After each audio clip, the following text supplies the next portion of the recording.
Bună ziua tuturor, mă numesc Eva Topolceanu, am 15 ani și sunt la Școala Centrală din București. Je suis ici car le thème m'a rendu nostalgique. Quand j'étais petite, je collectionnais les peluches des Jeux Olympiques.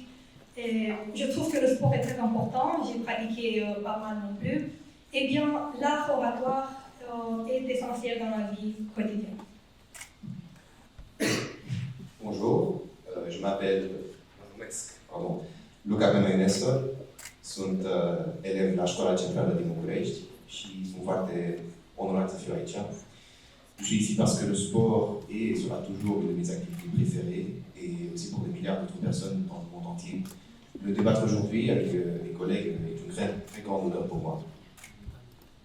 Bună ziua, mă numesc Camerina Jar, am 15 ani și sunt și eu la Colegiul Național Școala Centrală din București, în România. Mon intérêt pour les Jeux Olympiques et Paralympiques a commencé depuis mon plus jeune âge, car déjà à 2-3 ans, je passais énormément de temps à regarder les Jeux Olympiques chaque année quand ça passait, et surtout les épreuves d'équitation et gymnastique.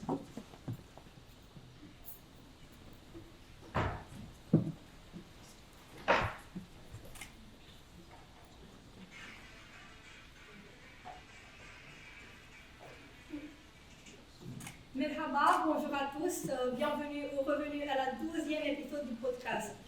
Je m'appelle Eva et je suis votre hôte aujourd'hui. Alors, dans cet épisode, à l'occasion des Jeux Olympiques qui s'approchent, nous répondrons à une question que pas mal d'entre nous se posent. Quelles sont les bonnes pratiques éthiques à suivre pour que les Jeux Olympiques et Paralympiques soient un événement fédérateur, inclusif et durable? Aujourd'hui, je suis ici avec Amélie, une activiste dans le domaine écologique, social et économique. Bonjour Eva et merci pour l'invitation. Et Monsieur Lucas Benoinescu, bien sûr, représentant des Jeux Olympiques. Bonjour, je vous remercie pour l'invitation. Merci beaucoup pour nous avoir rejoints. Comme nous le savons déjà tous, les Jeux Olympiques représentent un événement porteur de multiples enjeux envers la société. Alors, croyez-vous qu'il soit possible de développer des stratégies éthiques responsables pour entraîner des changements positifs dans notre société? Certes, de nombreuses stratégies éthiquement responsables pourraient être implémentées lors de ces Jeux pour éviter des conséquences prouvées nuisibles, mais je doute vraiment que cela puisse se passer. Alors, donnez-moi un exemple sur une telle conséquence négative. On ne peut pas parler d'éthique si on parle de dépenses estimées à plusieurs milliards d'euros. Ces impacts environnementaux apparaissent surtout de la sursaturation des transports et des nuisances pour les habitants, et en général du dopage, du harcèlement, des discriminations, et la liste peut bien continuer. Je vous assure, les organisateurs comprennent vos inquiétudes. Le charte éthique de Paris 2024 répond à la volonté de s'imposer des plus hauts standards éthiques et de pouvoir livrer les plus exemplaires de jeux.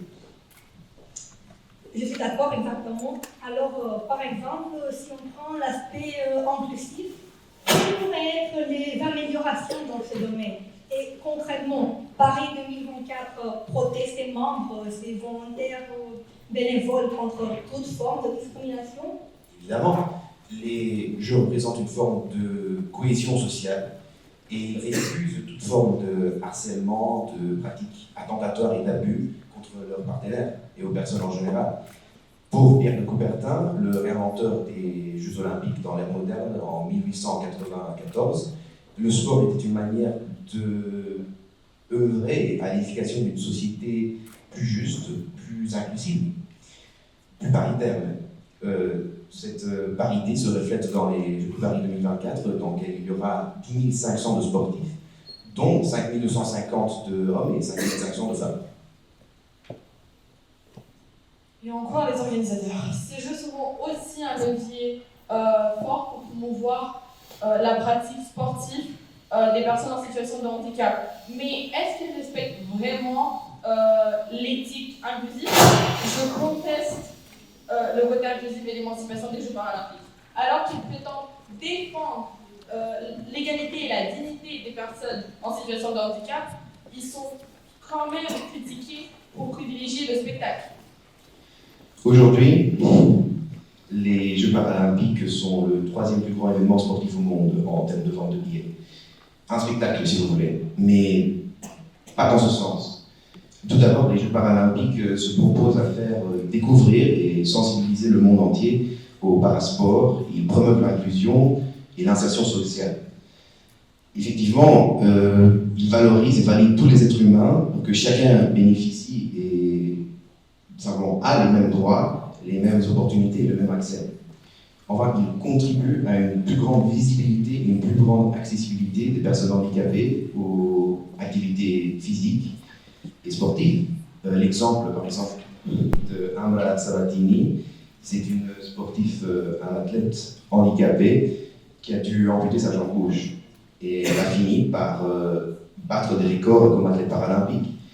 Elle a montré sa détermination en courant 100 mètres en 14 fois 1 seconde à 2021 en Tokyo. C'était un nouveau record mondial pour paralytisme. Alors, on comprend qu'en effet, la différence, ce n'est plus quelque chose de mal, mais en effet, c'est un atout. Et je trouve que ça, c'est extraordinaire.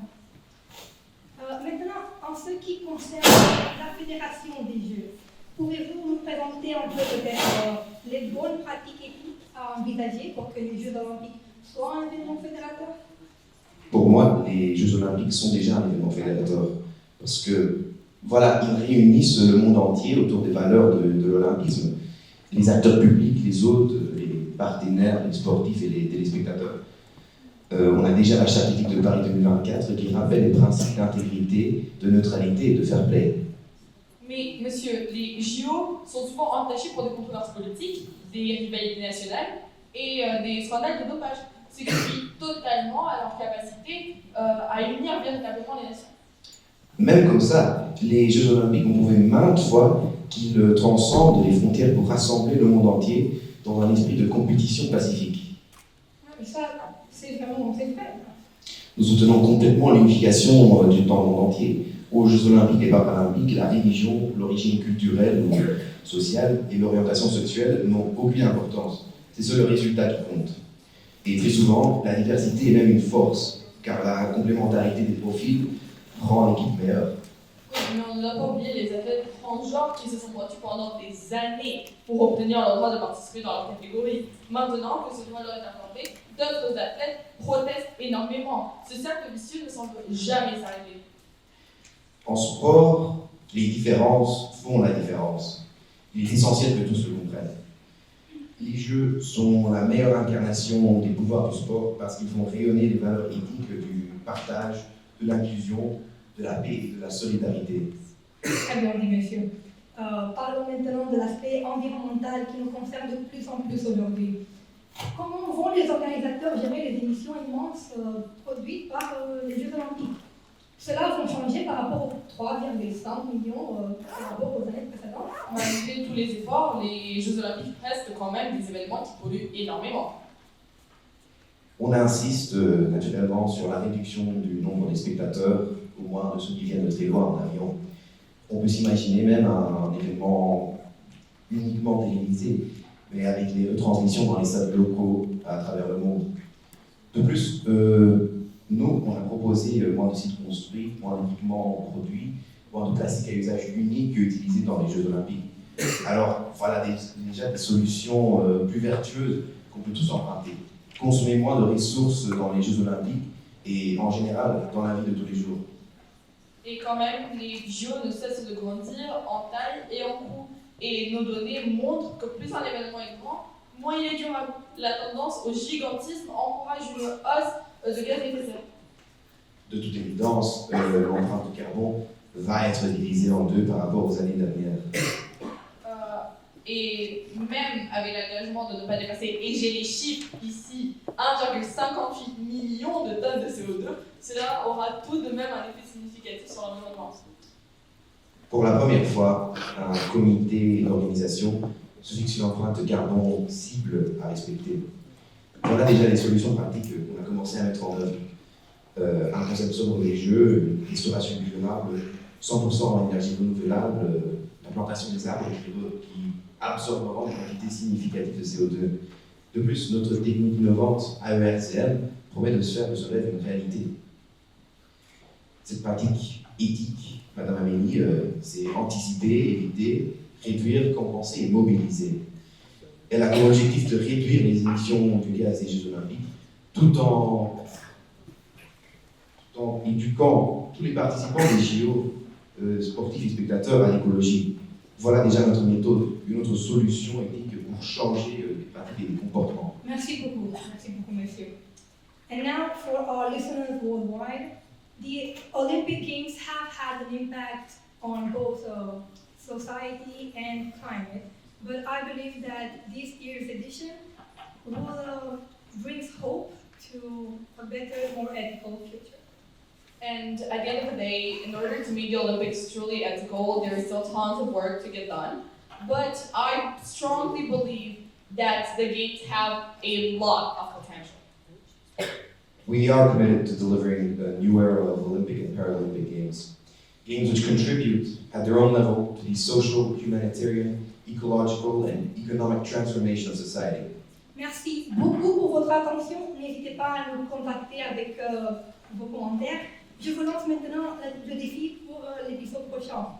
Les Jeux Olympiques vont-ils dynamiser la pratique du